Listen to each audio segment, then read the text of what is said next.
புதுச்சேரிக்கு 2 நாள் அரசுமுறை பயணமாக வந்த துணை ஜனாதிபதி இன்று புறப்பட்டு சென்ற நிலையில் போலீசார் கெடுபிடி காரணமாக மாணவர்கள் பொதுமக்கள் அவதியடைந்தனர். புதுவைக்கு 2 நாள் அரசுமுறை பயணமாக துணை ஜனாதிபதி ஜெகதீப் தன்கர் வந்திருந்தார். புதுவை பல்கலைக்கழக மாணவர்களுடன் கலந்துரையாடிய அவர் இரவு கடற்கரை சாலையில் உள்ள நீதிபதிகள் விருந்தினர் விடுதியில் தங்கியிருந்தார். துணை ஜனாதிபதி வருகையை முன்னிட்டு புதுவையில் பலத்த போலீஸ் பாதுகாப்பு போடப்பட்டிருந்தது. நேற்று மாலை 3 மணியிலிருந்து கடற்கரை சாலைக்கு செல்ல தடை விதிக்கப்பட்டது. ஞாயிற்றுக்கிழமை என்பதால் சுற்றுலா பயணிகள், புதுவை உள்ளூர் மக்கள் மற்றும் அதிக அளவில் சுற்றுலா பயணிகள் கடற்கரை சாலைக்கு வந்தனர். அவர்களை போலீசார் கடற்கரை சாலைக்கு செல்ல அனுமதிக்கவில்லை. மேலும் இன்று காலை அதிகாலையில் பொதுமக்கள் கடற்கரை சாலையில் நடைபயிற்சி மேற்கொள்வார்கள். இதற்கும் போலீசார் தடை விதித்தனர். தொடர்ந்து இன்று காலை துணை ஜனாதிபதி பயணத்தை நிறைவு செய்து நீதிபதிகள் விருந்தினர் விடுதியிலிருந்து புறப்பட்டார். வழியில் அரவிந்தர் ஆசிரமத்திற்கு சென்று அரவிந்தர் அன்னை சமாதியில் வழிபட்டார்.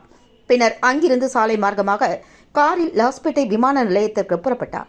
இதனால் காலையில் 6 மணி முதல் அவர் பயணம் செய்யும் 6 கிலோமீட்டர் தூரத்திற்கு போலீசார் சீல் வைத்தனர். இந்த பகுதியில் இருந்த கடைகள் திறக்க போலீசார் அனுமதிக்கவில்லை. பள்ளி மற்றும் பணி செல்லும் நேரம் என்பதால் போலீசாரின் கெடுபிடி காரணமாக மாணவர்கள், பொதுமக்களும் கடும் அவதிக்கு உள்ளாகினர். சில இடங்களில் போலீசாருடன் பொதுமக்கள் வாக்குவாதத்திலும் ஈடுபட்டனர். அப்போது போலீசார் பொதுமக்களை மிரட்டி பணிய வைத்தனர். துணை ஜனாதிபதி 8:15 மணி அளவில் லாஸ்பேட்டையிலிருந்து ஹெலிகாப்டர் மூலம் புறப்பட்டு சென்றார். அதற்கு பிறகுதான் அந்த சாலைகளில் பொதுமக்களை செல்ல அனுமதிக்கப்பட்டது என்பது குறிப்பிடத்தக்கது.